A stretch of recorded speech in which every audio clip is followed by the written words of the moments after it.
திருக்குறளை தேசிய நூலாக மத்திய அரசை வற்புறுத்துவோம். கடும் ஊழல் புகார்களுக்கு ஆளாகியுள்ள அதிமுக அமைச்சர்கள் மீதான புகார்களை விசாரிக்க தனி நீதிமன்றம் அமைக்கப்படும்.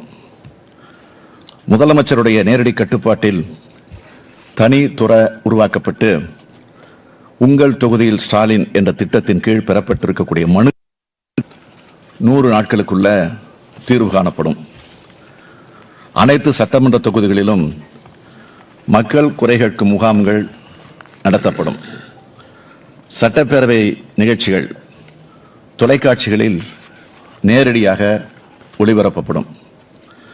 பொங்கல் திருநாள் மாபெரும் பண்பாட்டு திருநாளாக மாநிலம் முழுவதும் கொண்டாடப்படும். சென்னையில் திராவிட இயக்க தீரர்கள் கோட்டம் அமைக்கப்படும்.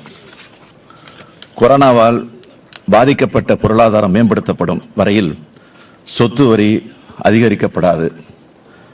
கொரோனா கொடுந்தொற்று காலத்தில் வாழ்வாதாரம் இழந்து தவித்த அரிசி அட்டை வைத்துள்ள குடும்பங்களுக்கு நிவாரணத் தொகையாக ரூபாய் 4000 வழங்கப்படும்.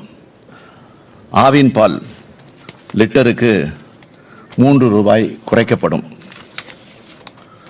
அனைத்து தரப்பு மக்களின் நலத்தையும் கருத்தில் கொண்டு பெட்ரோல் விலை லிட்டருக்கு 5 ரூபாயும் டீசல் விலை லிட்டருக்கு 4 ரூபாயும் குறைக்கப்படும். சமையல் எரிவாயு சிலிண்டருக்கு 100 ரூபாய் மானியமாக வழங்கப்படும். பெரிய மாநகராட்சிகளில் பறக்கும் சாலை திட்டம் செயல்படுத்தப்படும். மாதம் ஒரு முறை மின் கட்டணம் செலுத்தும் முறை அமுல்படுத்தப்படும். நியாய விலைக் கடைகளில் மாதம் 1 கிலோ சர்க்கரை கூடுதலாக தரப்படும். உளுந்தம்பருப்பு மீண்டும் வழங்கப்படும். அனைத்து அரசு வேலைவாய்ப்புகளிலும் பெண்கள் இடஒதுக்கீடு 30 விழுக்காட்டிலிருந்து 40 விழுக்காடாக ஆக்கப்படும். சட்டம் ஒழுங்கை காக்கும் பணியின் போது உயிரிழந்த காவலர் குடும்பத்திற்கு 1 கோடி ரூபாய் வழங்கப்படும்.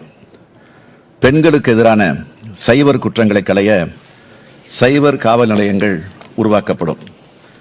குடிசைகளே இல்லாத தமிழகம் உருவாக்க கலைஞர் சிறப்பு வீட்டு வசதி திட்டம் கொண்டு வரப்படும்.